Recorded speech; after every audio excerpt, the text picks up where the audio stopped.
시청자 여러분 안녕하십니까. 5월 23일 오후에 녹화하는 용정호 또 일부 하도록 하겠습니다.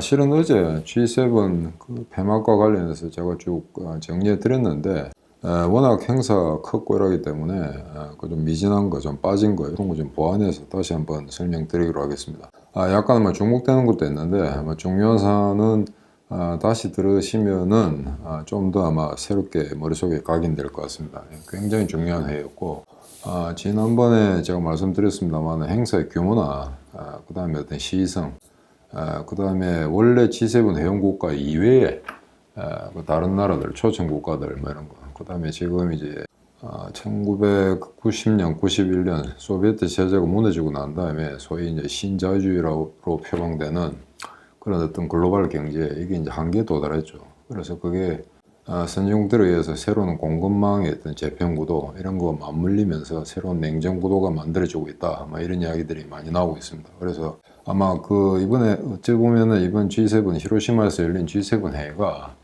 소위 말해서 완전히 이제 새로운 세계 체제를 편성하기 위한 새로운 국면으로 돌입하는 그런 어떤 전환점에 있었던 회의가 아닌가 그렇게 생각하고 있습니다. 그래서 사실 전환점이라는 게 앞으로 또 이보다 더 중요한 어떤 계기가 있으면 그런 이야기가 회자될지 모르겠습니다만, 아마 지금 미국이 중국과 대립각을 세우면서 미중 갈등이 계속해서 이제 고조화되는 가운데 우크라이나와 러시아의 전쟁이 발생했고, 그런 맥락에서는 이번 회의가 가장 중차대한 여러 가지 사안들을 종합 정리하는 그런 계기가 아니었나 그렇게 저는 평가하고 있습니다. 5월 19일부터 5월 20일 사이 이제 3일간 회의가 있었는데 이게 처음에는 이제 젤렌스키 대통령이 그냥 화상으로 참석하겠다라고 하다가 정말 아마 그래도 준비는 했겠죠. 되게 갑작스럽게 일본을 방문한다 하더라도 그 보안 상황이라든가 만만치가 않거든요. 그래서 암살이라든가 테러라든가 이런 거 대비해서 극비로 움직였고, 그리고 제가 이제 말씀드렸습니다만은 프랑스 공군에서 내준 비행기가 중국 영공 남쪽을 지나서 이제 일본으로 들어갔습니다. 그런데 이건 마크롱이 중국에 요청해서 그냥 놔두라고 한 것 같고, 그 다음에 중국도 겉으로는 러시아 우크라이나를 선의의 중재자 역할을 하겠다라고 지금 공표한 마당에 굳이 비행기가 자국 영공을 통과하는 걸 갖다가 막으려 하진 않았겠죠. 그래서 그건 그렇게 됐는데, 아마 일본 가기 전에 사우디 가서 아랍연맹 회의에 가서 그 정상회의에 가서 난리를 친 모양입니다. 젤렌스키가. 이건 굉장히 용기 있는 행동이죠. 그나마 아무리 정치가하고 일국의 국가 원수를 하더라도 전 세계, 그러니까 전혀 문화권이 다른 정치 제도라든가 경제 구조라든가 이런 게 다른 어떤 나라들 정상들이 모인 그 회의에 가가지고 저렇게 큰 소리 치기는 쉽지 않은 겁니다. 그래서 확실히 젤렌스키가 남자로서 배포도 대단한 놈이다 라는 그런 평가를 내리고 싶습니다. 그런데 굉장히 이제 입장이 난처했던 거는 아마로 연맹족인데, 시리아가 사실은 이제 여러 가지 내분에 휘말리고 러시아의 도움을 받아서 겨우 이제 정권을 연맹해 나가는, 그리고 소위 말해서 민주화 시위 이런 게 있었는데 굉장히 강압적으로 진압하는 그런 문제 때문에 오랫동안 아랍연맹에서 축출당했었습니다. 그런데 이번에 이제 아랍연맹에서 다시 불러들였죠. 그래서 아사드, 유명한 아버지 독재자 이어서 이제 같은 아사드죠. 그래서 북한 이외에 저렇게 부자가 권력을 승계하는 경우가 전 세계에 많지 않는데 그 중에 하나입니다.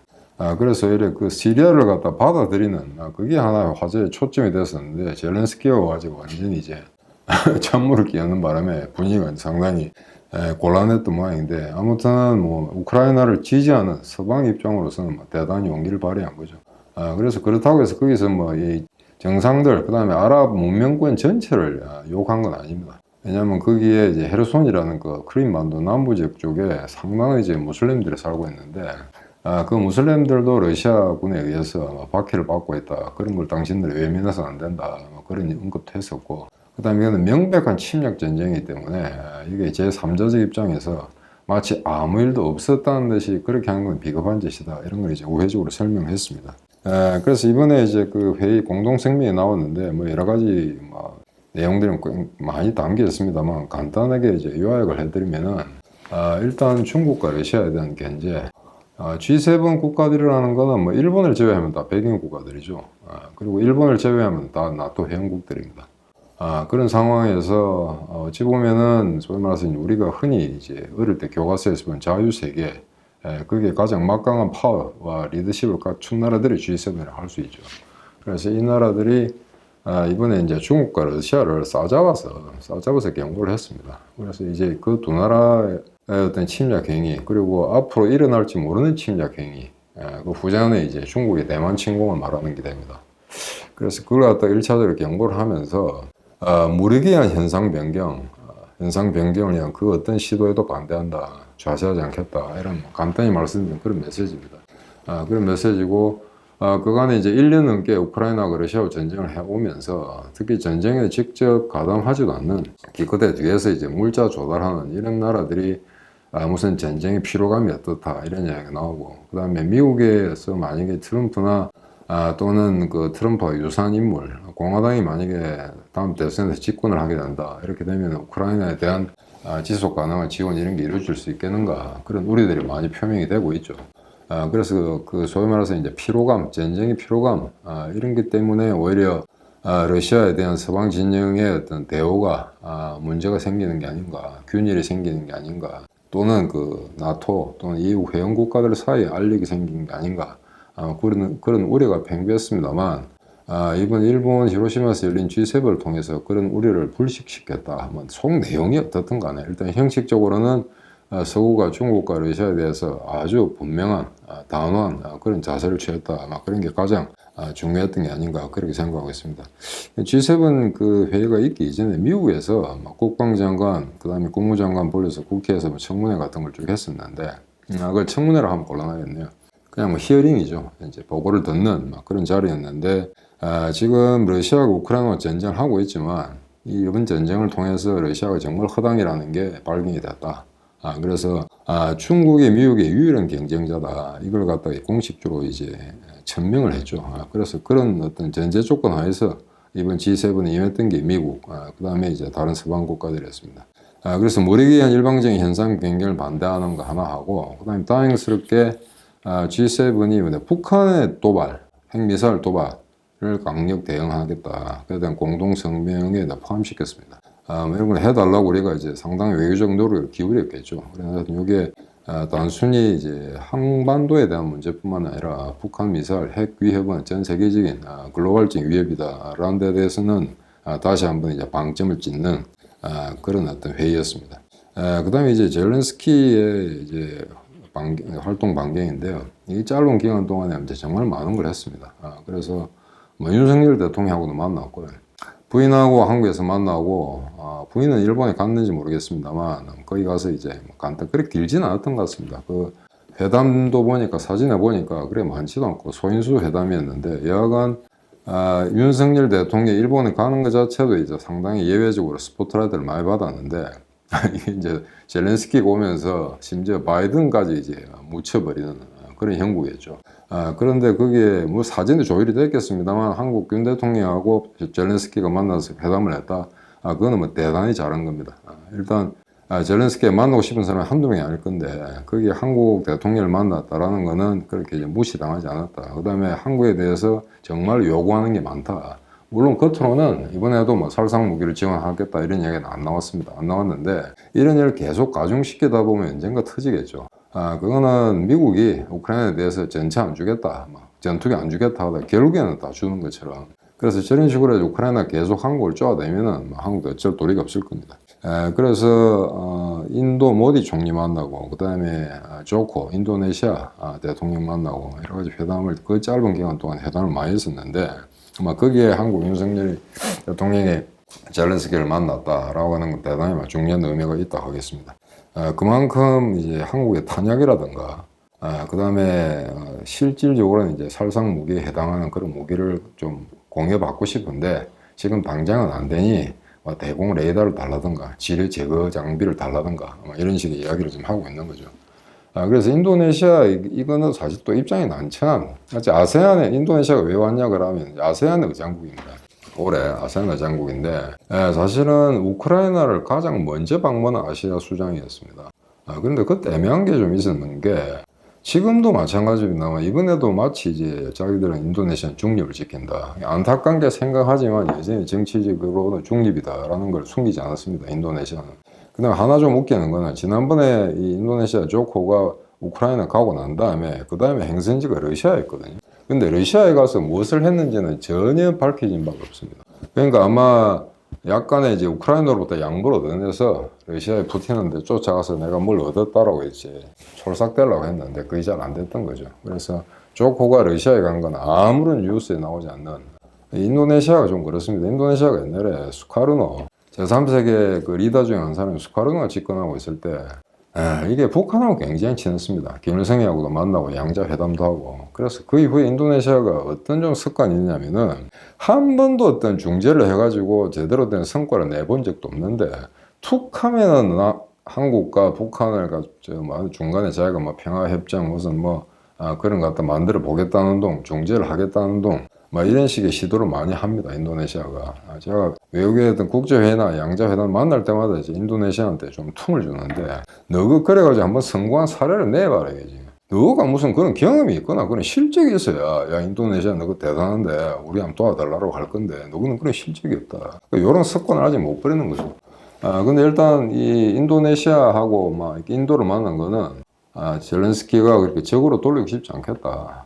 그래서 약간 어중간한, 자국이 아주 편협한 그런 국가 이건 어느 정도 인정을 하겠다. 다만 글로벌적인 차원에서 어떤 가치, 이런 어떤 그 침략국에 대한 어떤 규탄이라든가 이런 거는 일정 부분 같이 동조해달라, 이런 식의 메시지를 던졌겠죠.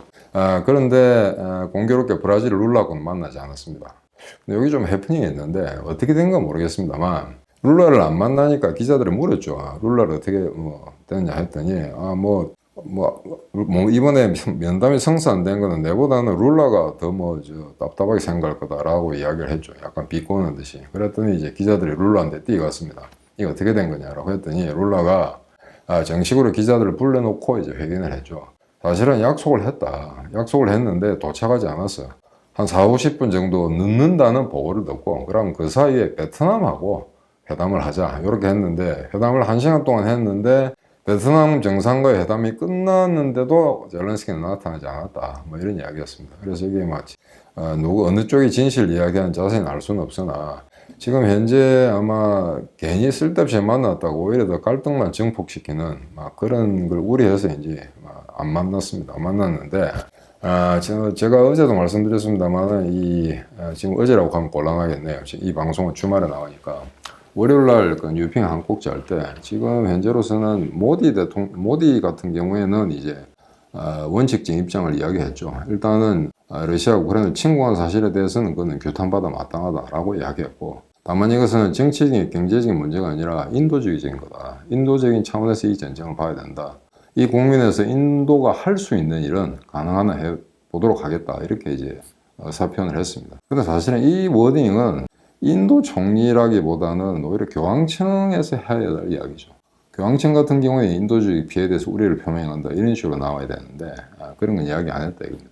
그래서 모디 같은 경우에는 굉장히 교묘한 수사인데, 인도주의적인 측면이 전쟁이 가장 중요한 어떤 국민이다라는 걸 설명을 하면서 정치 경제와 무관하다 하는 거는, 나는 그래도 계속해서 러시아와 정치 경제적으로 관계를 이끌어 가겠다.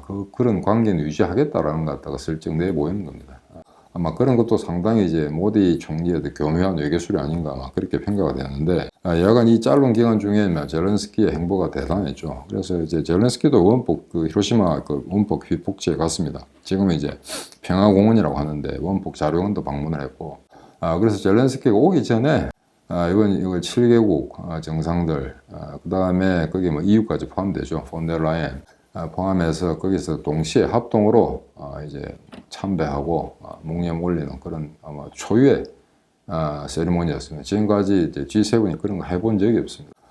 그리고 이제 오바마 때 갔었고, 그 이전에 반기문 유엔 사무총장이 간 적은 있습니다만, 이렇게 전 세계가 대규모로 히로시마에 가서 그런 식의 공동 참배를 한 거는 이번에 처음인데, 아마 이거는 일본이 거의 사활이 걸린 그런 어떤 외교적 과제였지 않은가. 그리고 이제 우연인 건 모르겠습니다만, 히로시마, 그러니까 기시다가 히로시마 출신인 모양입니다. 그래서 자기 고향으로 이제 정상들을 모시겠다, 뭐 이런 메시지도 간접적으로 전달된 것 같고, 이번에 핵 문제를 다루면서, 기시다가 어떤 식으로 이야기를 했냐면은, 핵 없는 사회를 만들어내는 것은 인류의 이상이다. 그건 인정한다. 그러나 현실적으로 확장 억지 전략을 통해서만이 그것이 가능하다는 이런 현실적 인식이 더욱 중요하다고 이야기했습니다. 사실은 뭐 그 현실주의적인 어떤 정치적 어프로치 이런 점에서는 그건 당연히 지극히 타당한 이제 은술이긴 하나, 과거 일본이나 거기서 이제 지금 한국 사람도 아직 피폭당한 그 피해자 한국 사람도 남아 있습니다. 그런데 주로 일본인 피해자들 중심으로 기시다를 비난하는 그런 어떤 내용을 또 발표를 했습니다. 핵 없는 세계를 만들자고 해놓고는 핵 확장 억지 전략 운운하는 건 앞뒤가 맞지 않는 이야기다. 근데 앞뒤가 맞지 않는 건 아닙니다. 왜냐하면 이제 이상이라는 건 어차피 현실적 기반에서 그 이상을 추구하는 거기 때문에 단지 핵을 내려놓는다고 해서, 그렇다면은 깡패 국가들 핵을 내려놓지 않는데 핵 없는 세상에 올 수가 없는 거죠, 그런 경우에. 근데 미국 마찬가지입니다. 모든 시민들이 총을 내려놓겠다, 총을 소유하지 않겠다 하더라도 미국에 있는 그 거대한 수십만의 갱스터들이 총을 내려놓지 않기 때문에 무기 보유를 그걸 갖다가 합법화시킬 수밖에 없는 그런 상황이거든요. 그래서 결국 핵무기를 가진 대상한테는 어쩔 도리 없이 핵으로 응징하거나 핵으로 견제, 핵으로 억제하는 수밖에 없습니다. 그게 지금까지의 어떤 현실적인 그런 방안이었고, 그게 현재까지 우리가 얻은 결과이기 때문에, 물론 이제 그 당시 원폭의 피해를 받은 그런 사람들로서는 이제 굉장히 감정적인 아픔이 남아 있겠으나, 그렇다고 해서 이번에 기시다 어떤 그 총리의 어떤 외교 접근, 그 다음에 이번에 얻어낸 그 성과, 그게 이제 그 피폭자들의 어떤 항의 성명 가지고 그렇게 어떤 폄하가 됐거나 희석이 됐거나라고 생각되지는 않습니다. 자, 그래서 지금 여기 말씀드렸습니다만, 한국 윤석열 대통령도 이제 기시다 총리하고 아마 내관이 같이 갔던 모양입니다. 부부하고 처음으로 거기 히로시마 위령비 참배했다, 그래서 헌화했다, 뭐 이런 것들이 뉴스에 나왔었는데, 워낙 이제 복잡하게한 이벤트들이 한꺼번에 모이다 보니까 사실 요거 하나만 해도 이제 큰 뉴스거리긴 한데 크게만 조명을 받지는 못했던 것 같습니다. 젤렌스키 오는 바람에 나머지는 다 이제 뭐 일식집에 스키다시처럼 돼버린 거죠. 그런데 제가 좀 하나 좀 관심이 웃기는 거는, 이번 G7 회의의 가장 중요한 거는 글로벌 차원에서 소위 말해서 이제 자유세계, 그 다음에 권위주의 세계, 이 세계가 어떻게 분할되는가, 그 다음에 그 중간에 끼 있다고 하는 소위 말해서 글로벌 사우스라는 거죠. 최근에 이제 글로벌 사우스라는 개념이 많이 나옵니다. 과거에 냉전 시대 때 이제 제3세력, 제3세계와 그와 유사한 거죠. 그러니까 구소련 체제와 같은 그런 권위주의 체제도 속하지 않으면서, 그렇다고 해서 서구 세계, 자유세계 이런이라고 할 수 없는 그런 애매한 중동, 아프리카, 아시아 이런 나라들, 그 중에서 이제 경제 규모가 크거나 GDP가 꽤 이제 수준에 도달해 있는 그런 나라들을 우리가 글로벌 사우스로 갔는데, 그런 이 그림이 어떻게 그려지는가, 이런 이제 큰 픽처를 갖다 설명해야 되는데, 한국 언론들은 극히 뭐 일본과의 어떤 관계에 대해서는 뭐 요런 데만 초점을 맞추는 것 같습니다. 그래서 어제 동아일보에도 제1면에 위령비 참배한 그걸 뽑았거든요. 근데 그걸 동아일보 그런 걸 뽑아서는 안 되죠. 그럼 한겨레나 경향한테 내버려 두고 좀 더 글로벌 차원에서 세계가 어떻게 변화해 가는가, 이런 걸 갖다가 이제 직시를 해야 되는데, 한국 주요 매체들은 그런 거 갖다 강구하는 것 같습니다. 그러니까 다른 사람도 마찬가지인데, 본질적인 건 놔두고 실제 공동 성명에서 뭐가 나오는가, 그걸 파헤쳐야 되거든요.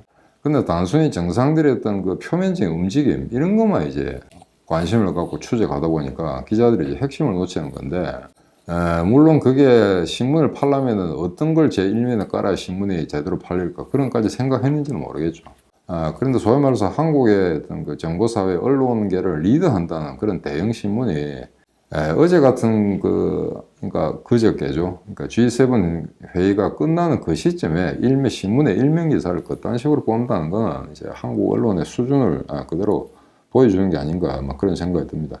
그래서 이제 바이든하고 이제 윤석열은 따로 만나지 않았습니다만, 한미일 정상이 이제 다시 만나서, 지금까지 이제 몇 번, 거의 뭐 한 달에 한 번씩 만나는 꼴이죠. 그래서, 이번에도 지금까지 쭉 협의해왔던 내용, 다시 단단히 우리가 이행해야 된다라는 것도 확약을 했고, 물론 당연히 이제 북한 핵 문제, 그 다음에 공급망 재편 문제, 그 다음에 그거보다 또 좀 더 큰 인도 태평양 전략 문제, 이런 걸 갖다 아주 라프하게 서로 다뤘다고 이야기합니다. 근데 이 동영상에 보니까 통역 없이 저 사람이 앉아서 이렇게 담소하는, 웃고 미소를 띄우면서 악수하고 어깨 두드리고 계속 상당히 긴 시간 이야기를 하는데, 윤석열 대통령이 그 정도 영어를 할 수 있는지 잘 모르겠습니다.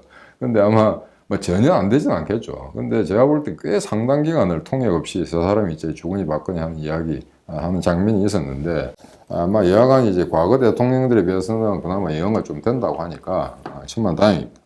자, 그래서 이번에 어떤 한미일, 그리고 또 이제 바이든이 뭐 짧은 시간 동안에 많은 걸 이야기 못하니까 다음 해에는 내가 워싱턴으로 초청하마 이렇게 됐습니다. 그래서 굉장히 바쁜 일정들이 다 끝나고 난 다음에는 그 다음에 이제 미국에 가서 제대로 좀 이야기를 해보자, 뭐 이런 게 바이든의 속내였던 것 같습니다.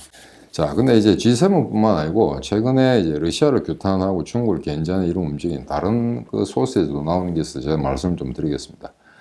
구주 평의회라는 게 있습니다. 유로피안 카운슬인데요. 우리 때는 이제 구주 평의회라고 했는데 요즘에는 한자말 구주라는 걸 잘 안 쓰고 유로 평의회라고 합니다. 여기에 43개국이 테러 국가의 침략에 의한 피해 등록부를 작성하는 이제 협정에 서명을 했습니다. 그 말은 이제 우크라이나를 침략한 러시아를 규탄하는 거죠. 그래서 거기에 어떤 피해가 발생했는가, 그걸 완전히 이제 등록부를 만들어가 데이터베이스 하겠다는 겁니다. 그래서 이거는 이제 지난번에 그 국제형사재판소가 푸틴을 기소한 거, 그거 이후에 막 상당히 임팩트가 큰 그런 조치가 아닌가 생각됩니다. 그 다음에 이제 미의회 외교위원회 하원입니다. 미의회라고 하는 거는. 하원에서 우크라이나 침략에 대해서 러시아를 특별법정에 기소하는 그 결의를 통과시키면서 그걸 지지한다. 그래서 이 특별법정 설치를 행정부에 요구를 하는 그런 조치가 있었습니다. 그래서 이거 그냥 말로만 규탄할 것이 아니라 여사한 경우에 푸틴의 러시아, 그 다음에 거기에 어떤 그 침략 행위, 그 다음에 반인륜적 범죄 행위, 전쟁법을 위반한 행위, 이런 데 관련되는 사람들을 갖다가 구속해서 실행에 처할 수 있는 법정을 만들자, 이런 것도 나왔습니다. 그 다음에 하나 이제 재미난 소식은 지금 그 자유 러시아 군단이라는 게 있습니다. 이게 뭐냐면은 원래 러시아 정규군에 속하는 군인들인데, 자기들이 우크라이나 와보고는 야, 이건 나치 뭐 물리치러 왔네는 나치는 없다. 그래 놓고는 이제 러시아 군인들의 잔악 행위를 한다라고 했는데, 그 중에 일부가 우크라이나 편에 돌아서서 러시아군하고 싸우는 이걸 갖다가 자유 러시아 군단이라고 합니다. 상당히 대단하죠. 그런데 이제 들여다보면 이런 사람들이 많습니다. 가족 중에 우크라이나 사람과 결혼했거나, 그 다음에 우크라이나에 와서 장기간 비즈니스를 하거나, 막 그런 가족들인 것 같습니다. 그냥 완전히 정말 자기가 분기탱신해서 러시아 민족임에도 불구하고 자국 국가 러시아가 우크라이나를 저런 식으로 침탈하니까 내가 세계 시민으로서 도저히 참지 못하겠다. 그래서 러시아와 싸우겠다. 이런 사람은 그래 많지는 않겠죠. 그래서 야간 막 이런 자유 러시아 군단이라는 게 있는데 뭐 꽤 전투력이 있는 것 같습니다. 그리고 이제 좀 헷갈리는 게 있습니다. 러시아 의용 군단이라는 게 있습니다. 이거는 이제 자유 러시아 군단하고는 다른데, 요거는 러시아 내에 반푸틴 세력입니다. 그래서 상당히 이제 무장 봉기까지 할 수 있는 그런 수준까지 이르렀는데, 이 두 단체가 서로 협조해서 공조해서 푸틴을 타도하는 걸로 그렇게 지금 성명을 발표했습니다. 근데 이제 이런 와중에 이제 러시아가 이제 갈수록 미쳐가는데, 벨라루스 외무장관하고 그다음에 러시아 라브로프 외무장관이 만나가지고는 자기들이 우크라이나를 침략해놓고는 우크라이나는 어떤 나라냐, 이거는 이제 친서방이 붙어난 기생충 같은 국가인데다가 신나치들이 점거하고 있는 국가다. 그래서 이거는 해체시키고 친러시아 정부 또는 러시아에 복속시켜야 된다.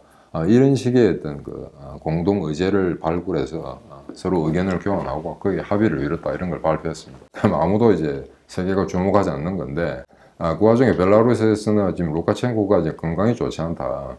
지난번 전승절 기념식, 모스크바 전승절 기념식에 나왔었는데 막 그때 오찬에 참석하지 못하는 그런 상황 같습니다. 그런 뉴스가 들리면서 만약에 벨라루스가 무너진다든가, 또는 벨라루스가 이게 친러시아 쪽에서 완전 이탈한다든가 이런 사태가 나면 이 전쟁의 향배나 국민이 또 새로운 또 형식과 내용을 띠게 되지 않을까, 그렇게 지금 평가하는 사람들이 꽤 있습니다. 그래서 지금 이 G7 회의, 이번에 G7 회의를 갖다가 어떻게 지금 성격 규정을 지어야 될까라는 문제가 이제 결론적인 부분인데, 제가 말씀드린 것처럼 이제 가장 이제 중요한 거는 일단은 중국과 러시아, 이 권위주의 국가, 이 독재 국가, 전 세계의 어떤 가장 어떤 그 암적인 존재, 소위 말해서 그런데 이제 숙주가 되겠죠. 그런 전 세계 독재 국가들을 만들 수 있는 그런 숙주 국가, 이 숙주 국가들은 견제, 이런 거 갖다 이번 G7의 공동 성명에 담았다. 이게 가장 중요한 것 중에 하나일 거고, 그 다음에는 소위 우크라이나 전쟁, 우크라이나와 러시아의 전쟁의 장기화로 인한 피로감 이런 것 갖다 이번 완전히 불식시켰다. 그래서 계속해서 지원해 나가겠다는 걸 이야기했고, 그간에 이제 러시아, 중국과 이제 계속해서 이상한 뭐 몰골을 트는 또는 이제 협상안을 내세우면서 외교수를 발휘했던 마크롱 같은 경우에는 이번 히로시마에서는 전혀 각광을 받지 못했습니다. 그 말은 괜히 쓸데없는 짓 하다가 그냥 이번에는 묻어가자라고 이제 그렇게 정리가 된 것 같습니다. 그래서 지금 이제 저는 이제 이걸 갖다 반유라시아 동맹이 서서히 형성되는 게 아닌가 이렇게 지금 규정하고 싶은데, 최근에 굉장히 큰 뉴스가 있었습니다. 이거 지금 국내 언론에서도 이제 보도를 하고 있는데 갑자기 G7을 묻혀버리게 됐죠. 그러니까 이게 뭐냐면은 나토가 드디어 이제 동경에 아시아의 환태평양에 처음으로 사무소를 개설합니다. 그래서 나토가 지금 해외 사무소가 있는데 그래 많지는 않습니다. 이제 우크라이나, 몰도바, 세르비아, 보스니아 헤르체고비나, 조지아, 쿠웨이트, 에티오피아 이게 다 분쟁 지역이었습니다. 분쟁이 발생했거나 지금 현재 굉장히 정쟁이 불안하거나 이런 데는 해외 사무소를 설치하는데, 선진국에 그것도 인도태평양에 일본의 동경 사무소를 설치한다 하는 거는 과거의 분쟁 지역에 유엔 평화유지원이 들어가는 거, 그 다음에 나토가 들어가서 해결하는 거 이런 거하고는 전혀 차원을 달리하는 문제입니다. 이건 노골적으로 중국과 러시아를 견제, 그 다음에 거기에 붙어있는 북한, 이란까지도 같이 아울러서 소위 말해서 이제 그 가치를 갖다 공유하는 그런 자유세계 이론들과 상당한 이제 군사적 연계, 군사적 공조 그런 메커니즘을 만들어 가겠다 하는 의지라고 할 수 있겠습니다. 그래서 이런 게 굉장히 이제 그 나토로서는 필요할 수밖에 없는 게 G7 중에 G7 세계를 이끌어 간다고 할 경우에 G7 국가들이 다 합치면은 GDP가 전 세계 44%, 45%에 육박합니다.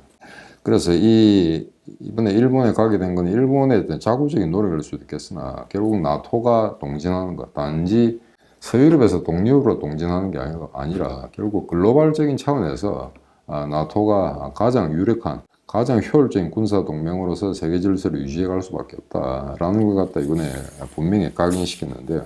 그간에 이제 일본의 동경사무소 설치하는 문제는 이제 좀 연역이 깁니다. 작년 5월 달에 나토 참모장 회의라는 게 있었는데 거기 일본 대표가, 일본 자위대죠. 일본 자위대 대표가 처음으로 사상 최초로 참석하게 됩니다. 이게 아마 약간 물꼬를 튼 것 같은데요. 그리고 바로 한 달 뒤에 2022년 작년 6월 달에 기시다가 나토 정상회의에 참석합니다. 그러고 나서 올해 2월에 나토 스톨텐베르크 사무총장이 이제 일본을 방문하게 되죠.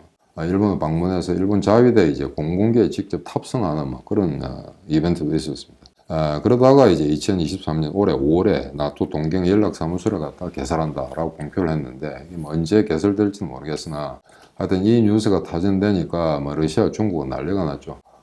이게 그와 더불어 다시 또 G7 회의가 열리면서 중국, 러시아는 지금 난리를 치고 있는 그런 상황인데, 이번에 G7 회의 내용은 이제 공동성명이 쭉 나오면서 노골적으로 중국과 러시아를 비난하는, 견제하겠다는 그런 자유세계의 의지가 천명이 되니까 러시아는 이제 지금 바쁜지 우크라이나 전쟁 때문에 그냥 두리뭉실하게 이거 서방이 쇼다, 장난치지 마라 라는 식으로 하겠고, 중국 같은 경우에는 그 공동성명의 내용 하나하나 조목조목 따져가면서 비판을 하더만요 보니까. 그래서 꽤 이제 밤새도록 준비를 많이 했다 그런 생각이 좀 듭니다. 자, 그다음 이런 안보 문제와 또 더불어서 이번에 G7에서도 이제 러시아와 중국의 의존을 탈피하는 공급망을 구축하자 그런 필요성에 대해서 다시 언급이 됐었는데, 여기서 뭐 이렇게 공식화 된 건 아닙니다만 그간에 언론에서 디카플링, 탈동조화라는 거, 그 개념을 이제 디리스킹, 그러니까 위험을 좀 이렇게 줄이자, 디리스킹으로 이렇게 바뀐 것 같습니다. 디카플링보다는 디리스킹으로 하자. 그 말이 그 말인데, 지금 당장 중국과 러시아와 단교하고 뭐 뭐든 이제 거래를 끊을 수는 없으니까 물리적으로 일단 점점 의존도를 줄여 나가자라고 이런 건데, 이게 만약에 현실적으로 가능하려면은 G7을 중심으로 해서 여기에 다른 국가들이 동조한다면 새로운 공급망을 재편할 때 이래야 될 것 같습니다.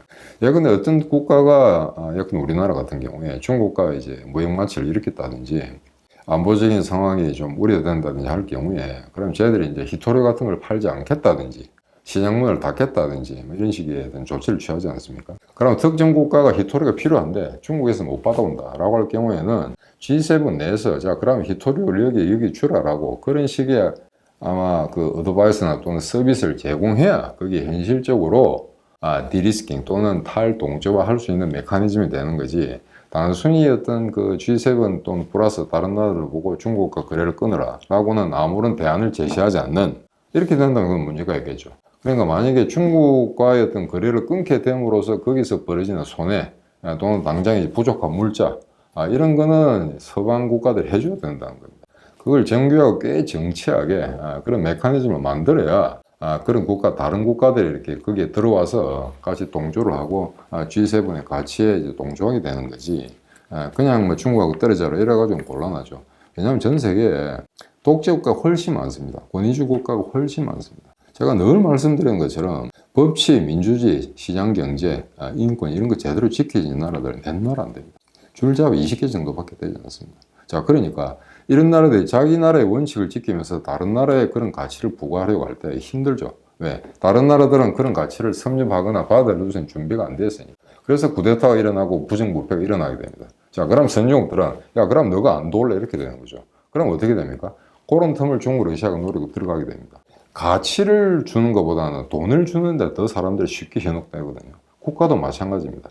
미국이나 일본이나 EU, 이런 뭐 태평양상에 있는 이제 선진 자본주의 국가들이 자, 인권, 자유 이런 우리가 가치를 줄게 이러는 거하고 특정 독재 국가들한테 중국이나 러시아가 돈 줄게, 무기 줄게 하는 거하고 어느 게 장사가 더 잘 되겠습니까?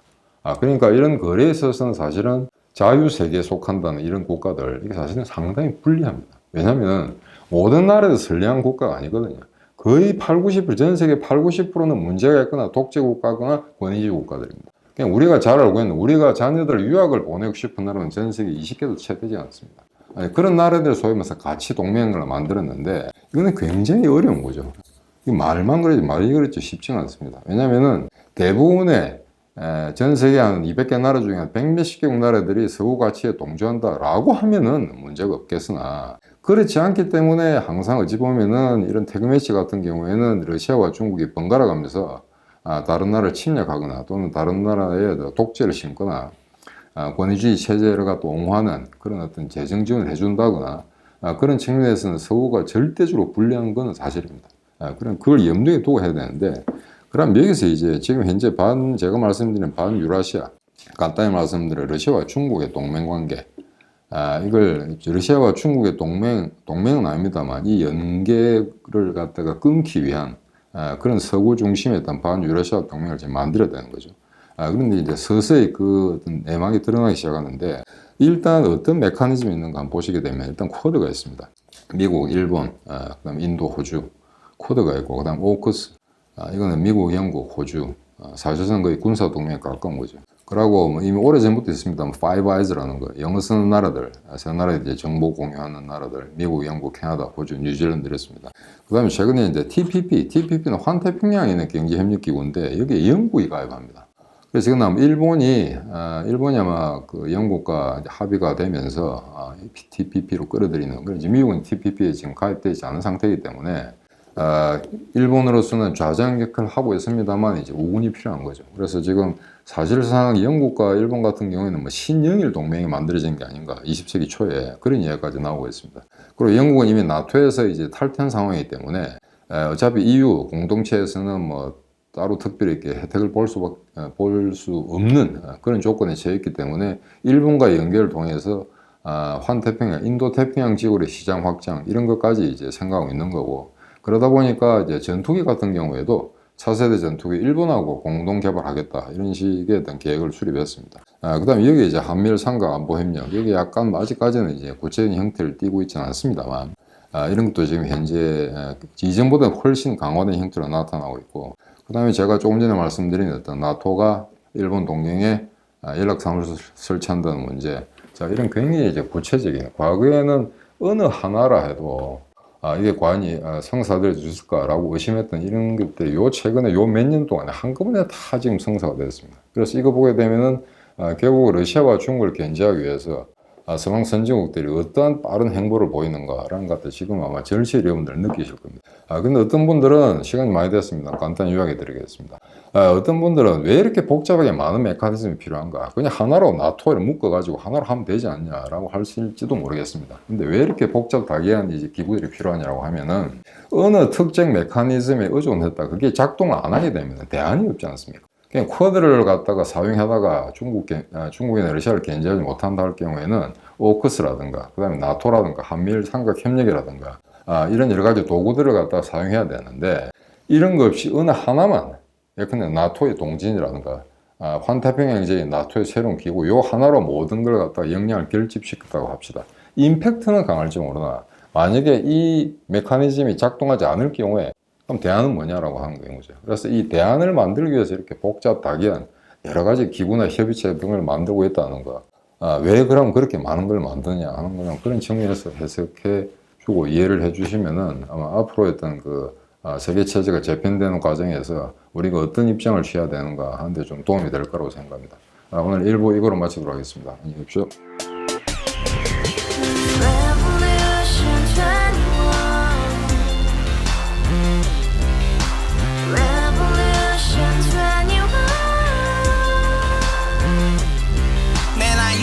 월세 30 코인빚만 300 서울에 온 지 벌써 10년 아둥바둥 버텼지만 여전히 난 반지 하에 제왕 곰팡이 연문제약 내비랑 깡통망통 완전히 폭망 고시원 창문만큼 작아진 내 꿈 연애 결혼 내 집 모든 게 헛꿈 1년 전 떠난 여친 울며 말했지 같이 살자 평생 가본 게 꼭꼭꼭하지 가바후스 700 나도 소유주 가바후스 700 나의 소주 택시기사 우라부지 마트 캐셔 울어무니 우리 집안 다 털어봤자 후줄 그래 개선민 내미래 거기서 팍 끝난 거지 팍더 이상 노력 따윈 괴물이 스펙 찾아서 말리 비오는 날 알바 잘려 맨날 학원 날 개쳐 발려 밤비 내리는 양화대교 홀로 걷고 있을 때 현수막에 아로 새겨진 평당 700짜리 아파트 다같이 소리 질러 혁명 21 가바후스 700 나도 소유주 가바후스 700 나의 소주 You and I, we live together in the house, brand new day, and your dream had just begun. Revolution 21, only hope and happiness. 너의 곁에 내가 영원히 지금까지 정치인들 입만 열면 찝찝찝 개소리 멍멍멍 쳤다 하면 뻥 잘난 부모 만나 잘난 학교 나오면 뭐하나 우동살이 꽉 찬 대가리 깡통 소리 텅텅 저 푸른 초원위에 그림 같은 집을 짓고 평상사천 팔면 뭐해 평생 살 수 없는 집 내 미래 내 꿈 희망 퀵 살아나는 집 우리의 미래 혁명 21 Revolution 21. 가바후스 700 나도 소유주